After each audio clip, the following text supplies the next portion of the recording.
जो टीचर्स है, शिक्षक गण है, उनके लिए ये कार्यक्रम चल रहा है। तो यहाँ पर जितने लोग बैठे हैं लगभग सभी लोग थर्ड आई सीख चुके हैं, एक एक बार वर्कशॉप कर चुके हैं, है ना। तो दोनों तरफ, एक तरफ कराटे के विद्यार्थी है और दूसरी तरफ थर्ड आई के विद्यार्थी है।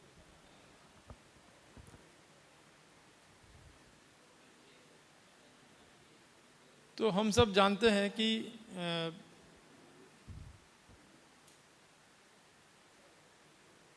इस वक्त पूरे विश्व में एक अशांति का माहौल है। पता है ना आपको?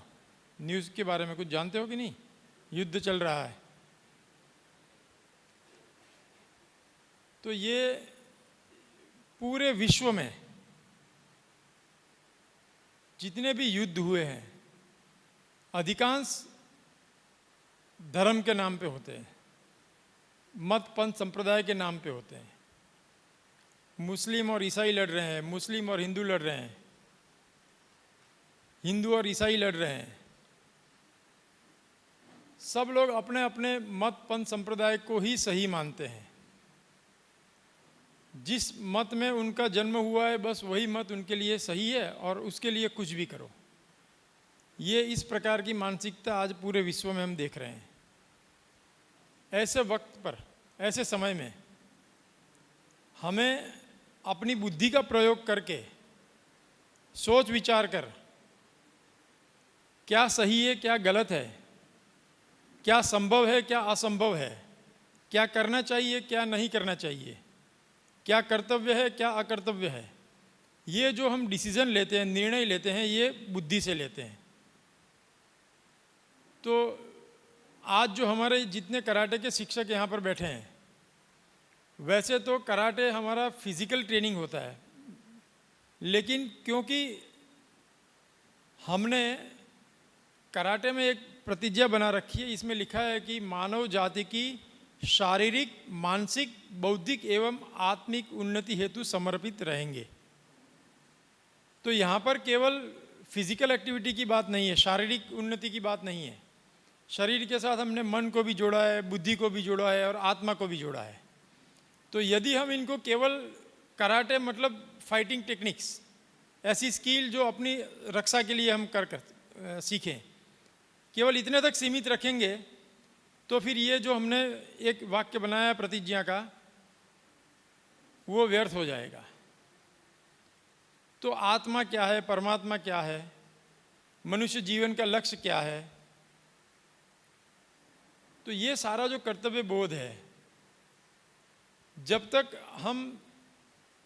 हमारा लॉजिकल माइंड अर्थात जो हमारी तर्क शक्ति है वो विकसित नहीं होगी, तब तक हम इस प्रकार के निर्णय जल्दी लेंगे नहीं, अंधानुकरण करने लग जाएंगे।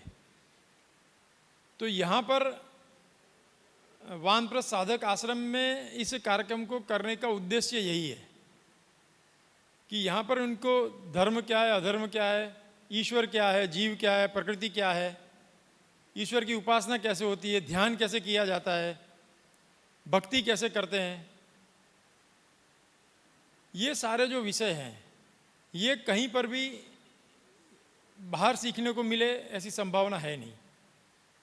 क्योंकि ये जितने हमारे शिक्षक हैं सब कराटे से जुड़े हुए हैं, अलग अलग डिस्ट्रिक्ट्स में अलग अलग स्थानों पर इनकी क्लासेस चलती हैं। तो इस शिविर का ये बौद्धिक प्रधान शिविर है। हमारी शिविर 3 प्रकार की होती है। एक तो हमारी टेक्निक वाली 2 प्रकार की होती है, एक में काता, एक में कुमिते, अर्थात फाइट एवं फॉर्म्स, प्री इमेजिनरी फाइट। इसमें सेल्फ डिफेंस भी आता है और कातास की ट्रेनिंग होती है। और एक होता है फाइट। फाइट भी 2 प्रकार की होती है, एक तो होती है चैंपियनशिप वाली फाइट और एक होती है स्ट्रीट फाइट। इन ट्रेनिंग के लिए अलग कार्यक्रम चलते हैं, वो अलग स्थान पे करते हैं। इस स्थान पर हमने विशेष रूप से विद्यार्थियों की, अर्थात मेरे तो भले ही विद्यार्थी हैं, ये सारे शिक्षक ही है। तो और शिक्षक जो है वो हमेशा हर प्रकार से उसके पास ज्ञान होना चाहिए, जो कम से कम हमने फेडरेशन में नियम बनाए हैं उसके हिसाब से देखें तो इनकी बौद्धिक उन्नति हो। ऊपर आइए, ऊपर ऊपर।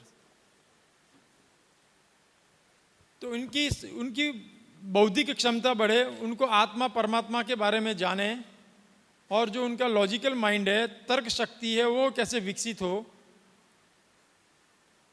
इसके लिए ये शिविर का यहाँ पर आयोजन किया गया है। तो ये सारे शिक्षक हैं। एक तो होते हैं खिलाड़ी, सुना है ना आपने, खिलाड़ी जो खेलता है, और एक होता है टीचर। खिलाड़ी जो है वो उसकी स्किल अलग होती है, स्किल वाली, और टीचर की स्किल अलग होती है। टीचर का काम होता है सिखाना, तो ये सारे सिखाने वाले हैं। तो मुझे जब आदरणीय मुनि जी ने कहा कि कुछ निदर्शन भी देखना है, तो मैंने कहा ये तो सारे टीचर है। जैसे आप खेल देखते हो ना, क्रिकेट देखा ना कभी, तो जो कोच होता है वो कभी खेलता है क्या? वो नहीं खेलता, खिलाड़ी खेलते हैं। तो निदर्शन भी तो हमारे खिलाड़ी करेंगे। यहाँ तो कोई खिलाड़ी था ही नहीं, फिर भी कुछ हमारे ऐसे खिलाड़ी हैं जो अभी युवा अवस्था में अभी अपना अभ्यास भी करते हैं और ट्रेनिंग भी देते हैं। तो दो प्रकार के शिक्षक होते हैं ना, एक तो केवल फिर सिखाने वाले होते हैं जो अपना अभ्यास कम करते हैं, कुछ ऐसे होते हैं जो अपना अभ्यास भी जैसे खिलाड़ी करते हैं वैसे ही करते हैं। तो ऐसे कुछ हमने शिक्षकों को चुना है जो यहाँ आकर के कराटे की विविध टेक्निक्स पर, वो कैसे सेल्फ डिफेंस होता है, किकिंग कैसे होती है, वो सारी स्किल्स का यहाँ पर एक निदर्शन करेंगे। तो हम सबसे पहले निदर्शन देखेंगे, उसके बाद फिर जैसा आदेश होगा इस प्रकार से आगे कार्यक्रम को चलाएंगे। तो निदर्शन के लिए किसने तैयार किया भाई? हाँ जी, आ जाना। और माइक चाहिए तो ले लो गौरंग जी।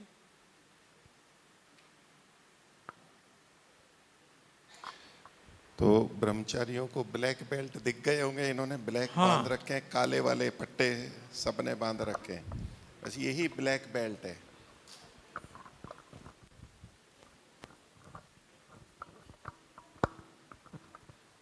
आपके समक्ष थोड़ी टेक्निक्स के निदर्शन करेंगे।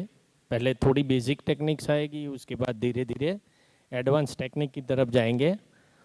तो जो सिलेबस होता है उस प्रकार से पहले धीरे धीरे उसको बेसिक से लेके एडवांस तक लेके जाते हैं। तो आपको वो थोड़ा धीरे धीरे एडवांस, बेसिक से लेके एडवांस तक की टेक्निक्स का निदर्शन करेंगे। तो सबसे पहले बेसिक टेक्निक।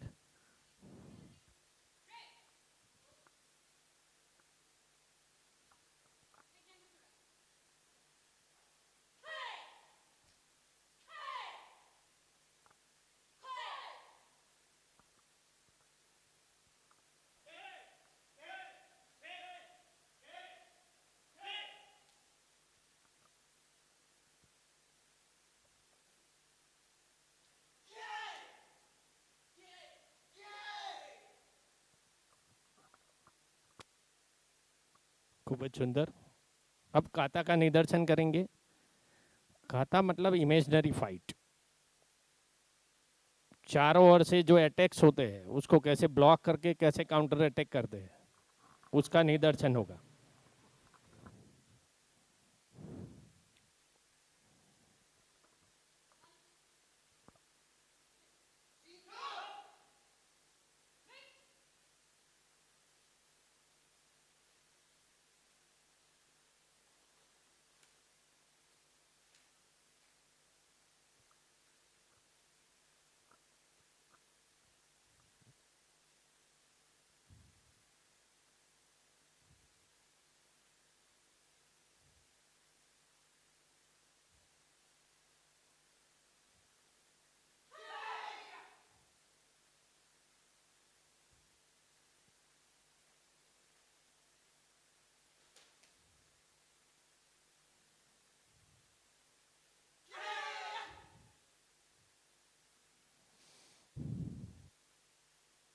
खूब सुंदर।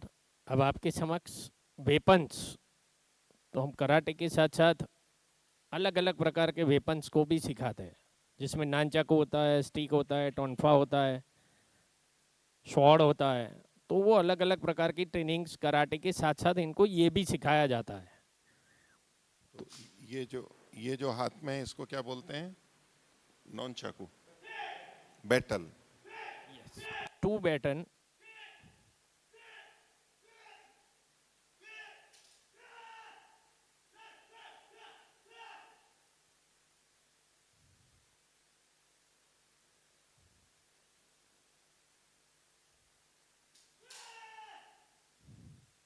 खूब सुंदर। जैसे आपने पहले किक्स देखी, हैंड टेक्निक्स देखी, या अभी वेपन्स देख रहे हैं।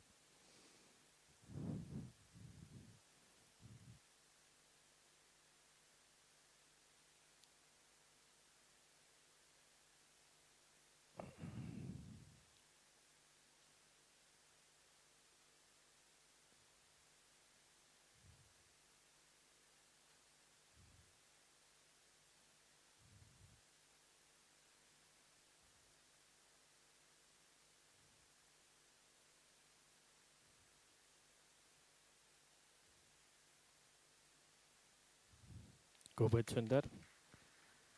जैसे देखिए आपने वेपन्स ताली देखा, बजाना थोड़ी आपको आता है, वीर ताली, तो एक बार बजाएंगे वीर ताली। ठीक ठीक।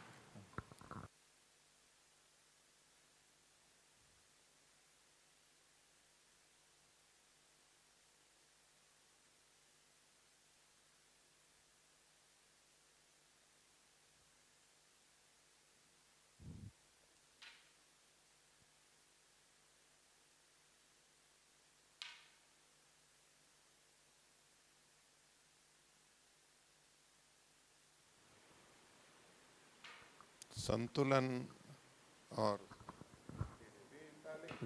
ये भी ये भी ये भी एक कला है, अलग अलग वेपन्स को चलाना। अब सेल्फ डिफेंस, जैसे बॉडी ग्रिप हो, कुछ पकड़ा हो बॉडी का, तो आप कैसे उसको 2 सेकंड के अंदर आप अपने आप को छुड़ा सकते हो।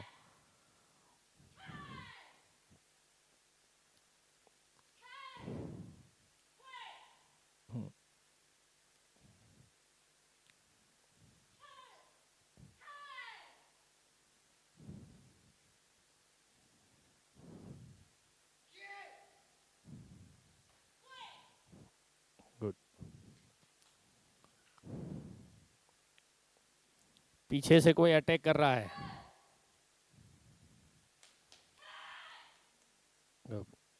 खूब सुंदर। ये सेल्फ डिफेंस था। अब डिफरेंट डिफरेंट किक को हम स्लो फास्ट में निदर्शन करेंगे। बहुत सारे प्रकार की किक्स आती है, तो शॉर्ट डिस्टेंस पे, लॉन्ग डिस्टेंस पे आप कैसे अटैक कर सकते हो। कोई दूर खड़ा है, कोई आदमी नजदीक खड़ा है, तो उस पे कैसे प्रहार करते हो।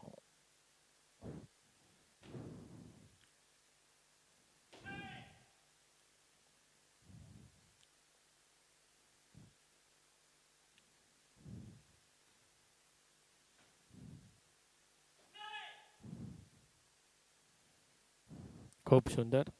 वीर ताली।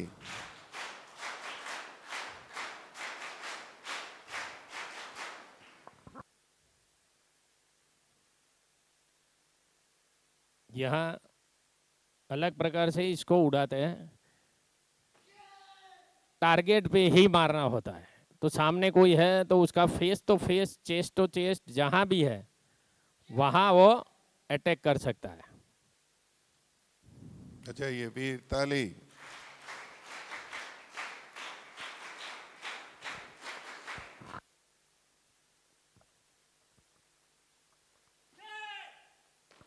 खूब सुंदर।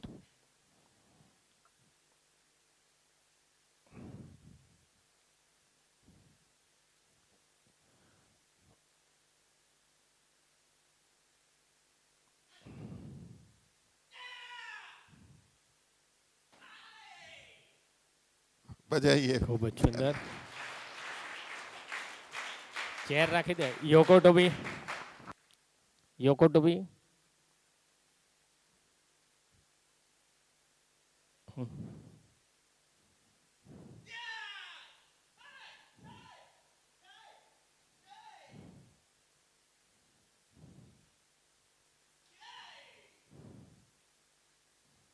खूब सुंदर। पैड पकड़।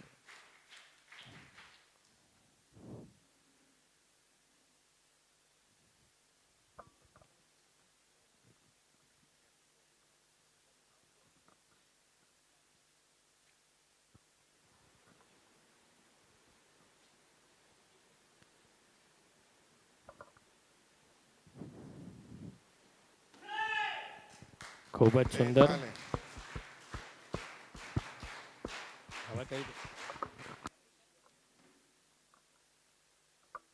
ये एक छोटा सा डेमो था जो हमने सुबह में 10 मिनट के अंदर, इसको 15 मिनट के अंदर तैयार किया है। 15 मिनट की प्रैक्टिस में इन लोगों ने ये पूरा आपके लिए डेमो तैयार किया है। धन्यवाद वीर ताली। खूब सुंदर, खूब खूब आभार। बजाइए वीर ताली, इनका पूरा हो गया है।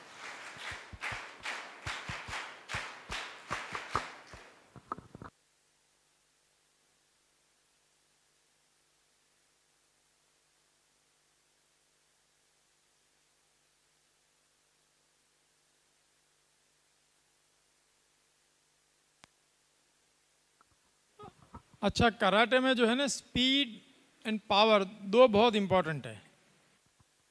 कराटे सीखने से दो विशेष लाभ मैंने देखे हैं। एक सबसे पहला कि आपकी मार खाने की शक्ति बढ़ जाती है। हाँ, सामान्य शरीर की बात छोड़ो, आप पेट के ऊपर कितना जोर से मारो, अंदर जाएगा ही नहीं कुछ। इसके लिए शब्द करेंगे सहनशीलता ठीक बढ़ है? जाती। इतना यानी दर्द ही नहीं होगा आपको, इतना आप स्ट्रांग बन जाओगे। तो यह सबसे पहला लाभ कि हम बहुत, कोई कितना ही हमको मारे, हमें कोई दर्द नहीं होगा। दूसरा लाभ, हम जिसको मारेंगे उसको बहुत दर्द होगा। क्यों? क्योंकि हमने बार बार मारने का अभ्यास किया है ना, और फिर कहाँ मारना ये भी हमें पता है। तो कोई मजबूत होगा तो वहीं मारेंगे जहां उसको दर्द हो, और सामान्य व्यक्ति को कुछ पता नहीं होता। यदि आप निर्भीक होकर के जीना चाहते हो तो ऐसी विद्या सीखनी चाहिए जिससे, मान लो, अच्छा छोटू कहाँ गए? आजा इधर, इधर। हाँ, इसकी तो थर्ड आई भी बहुत बढ़िया खुली है। भैया आजा, कमल जी आओ। हाँ, आजा।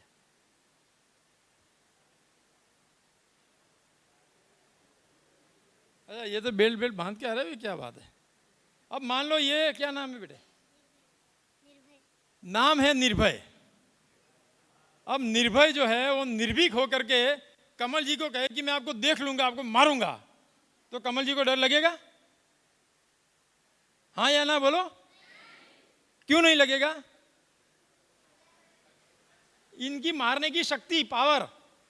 भाई मारो, पेट पे मारो, भले कितना मोटा, मार जोर से, मारो और जोर से मार, छोड़ूंगा नहीं, मार उसको, ऐसा मार बोल के। हाँ, कोई फर्क पड़ा क्या इनको? लगातार मारो, कमल जी को डर, कमल जी को डर लगेगा क्या इससे? कमल जी इससे डरेंगे? और कमल जी इसको मारेंगे तो हाँ, निर्भय को भी भय लगने शुरू हो जाएगा। क्यों? कारण क्या है? कारण यह है कि इस बेटे की अभी उम्र में छोटा है, तो उसकी मारने की शक्ति कम है और मार खाने की भी शक्ति कम है। और ये महाशय की मारने की शक्ति भी ज्यादा है और मार खाने की शक्ति भी ज्यादा है। तो कौन निर्भय होगा वास्तव में? ये कि ये? तो नाम भले ही इसका निर्भय है, लेकिन निर्भय तो ये है।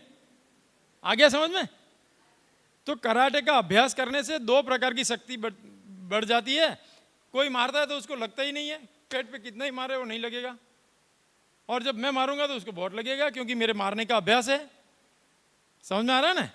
और कि हमेशा लोग कहते हैं कि इस जमाने में क्या जरूरत है कराटे की। भाई अब तो लोग AK-47 रखते हैं, लेकिन क्या रोज लोग AK-47 लेके घूमते हैं क्या? आप कहीं मान लो रास्ते में जा रहे हो तो जरूरी नहीं है कि उसके पास इतने एडवांस हथियार होगा कि वो पिस्तौल लेके आएगा। भाई ऐसे भी तो झगड़ा हो जाता है, कहीं ना कहीं ऐसे ही लोग एक दूसरे के साथ भिड़ जाते हैं। ठीक है, निर्भय बैठ जाओ बेटे। हाँ, तो कराटे का सबसे बड़ा लाभ यह है कि आपकी दोनों प्रकार की शक्ति बढ़ती है। ठीक है ना? लेकिन केवल शक्ति बढ़ जाए और आपका चरित्र अच्छा नहीं हो, आप इस शक्ति का कहीं दुरुपयोग करने लग जाओ, इसे गुंडागर्दी शुरू कर दो, किसी का हक छीनने में ये शक्ति लगा दो, तो फिर ये घातक है ना। हाँ, तो इन हमारे जितने शिक्षक हैं, ये शिक्षक, उनके अंडर में आपकी तरह बहुत सारे बच्चे सीखते हैं, हजारों की संख्या में।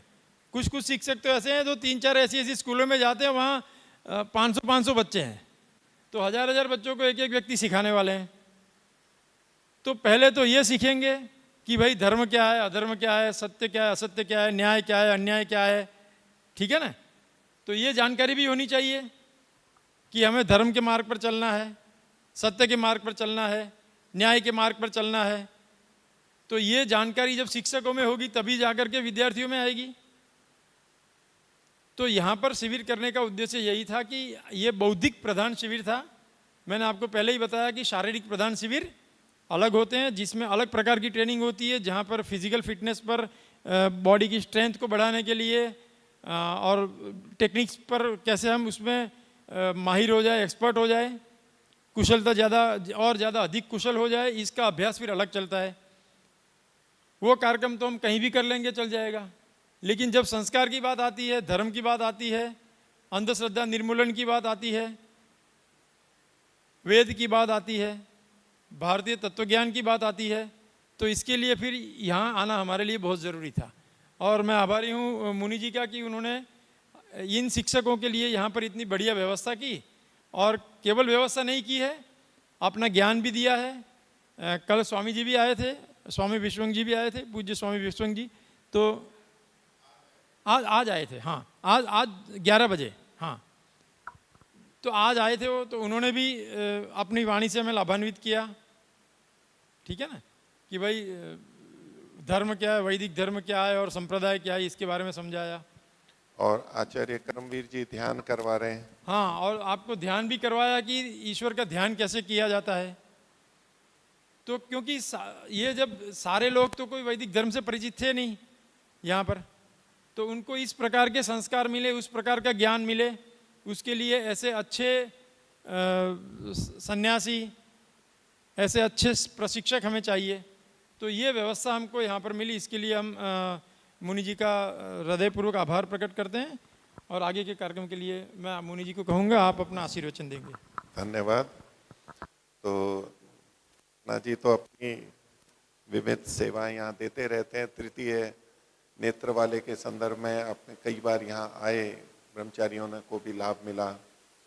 तो आपने इच्छा व्यक्त की थी कि जी हमारे ब्लैक बेल्ट और ये सब, इनका हमारा एक प्रशिक्षण शिविर है। पिछली बार इन्होंने बात रखी और तारीखें फिर हमने तय कर ली। उन्हें प्रसन्नता की बात है और उनके लिए भी, सबके लिए अच्छा है। और ये तो आश्रम है ही ऐसे कार्यों के लिए, ये सब सुविधाएं लोगों ने, दानदाताओं ने दी हैं, तो ऐसे ही अच्छे कार्यों के लिए दी हैं, तो उसका उपयोग हो, अच्छी बात है। और मैं धन्यवाद करता हूँ राणा जी का कि उन्होंने ये प्रदर्शन, और मेरी इच्छा थी कि हम सब देखें, ब्रह्मचारी भी देखें, तो उसके लिए उन्होंने ये हमारे को बताया भी और सिखाया भी। और हमारे बच्चे भी बहुत अच्छा करते हैं, ये भी प्रदर्शन करते हैं, व्यायाम का मलखंब है और है, बहुत सारी चीज़ों का सब करते हैं। पर हाँ, आप तो ऊंचे हैं, ये उतने नहीं हैं, लेकिन इनको भी प्रेरणा मिलेगी, इनमें से कई बहुत अच्छा करते हैं और प्रेरणा मिलेगी। ये भी इसी तरह आप लोगों की तरह से और आगे होंगे, और कभी ऐसा होगा तो इनका भी शिविर कभी